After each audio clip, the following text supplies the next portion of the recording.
The smoke usually rises long before the fire does.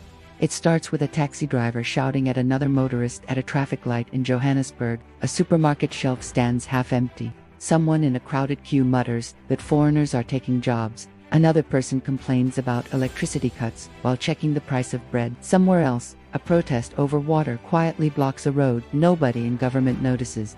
Individually, these moments look small, forgettable, like loose screws rolling around on the floor of a factory. But history has a strange habit of collecting loose screws until an entire machine shakes apart.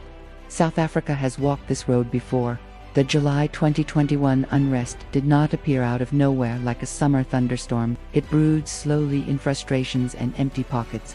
By the time shopping malls were burning, the warning signs had already been flickering for months. Many people only understood the true cost afterwards. Missed salaries, parents unable to reach children, workers losing jobs because businesses never reopened. Now, once again, analysts and researchers are quietly pointing toward the horizon. The concern surrounding 2026 is not built on paranoia. It is built on patterns. South Africa finds itself squeezed. Food prices bite deeper. Fuel costs stretch workers. Infrastructure problems sit heavily like bricks in a backpack. What makes this dangerous is how ordinary the signs look. Violent unrest rarely begins with dramatic scenes.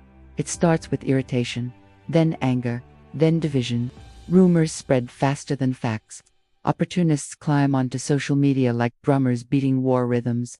Criminal groups watch from the shadows. Sometimes it is an arrest, sometimes an election dispute. The frightening part is how quickly normality disappears once it does. Chaos pulls multiple systems down like dominoes.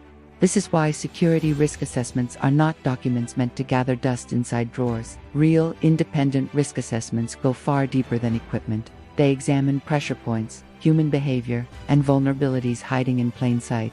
What happens if roads become inaccessible? What happens if staff cannot safely travel? An independent assessor removes emotion from the equation. Their role is to help organizations understand what failure would actually cost. Sometimes that cost is financial, sometimes it is human life.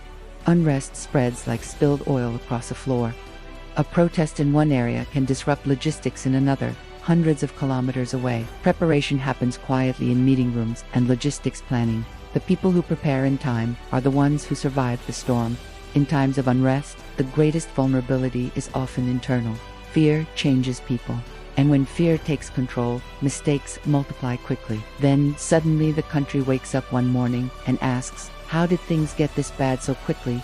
The answer is simple. Because the smoke was already rising while everyone was still arguing about whether there was a fire. Contact Alwinco today. Let's work together to calm the chaos before the fire spreads.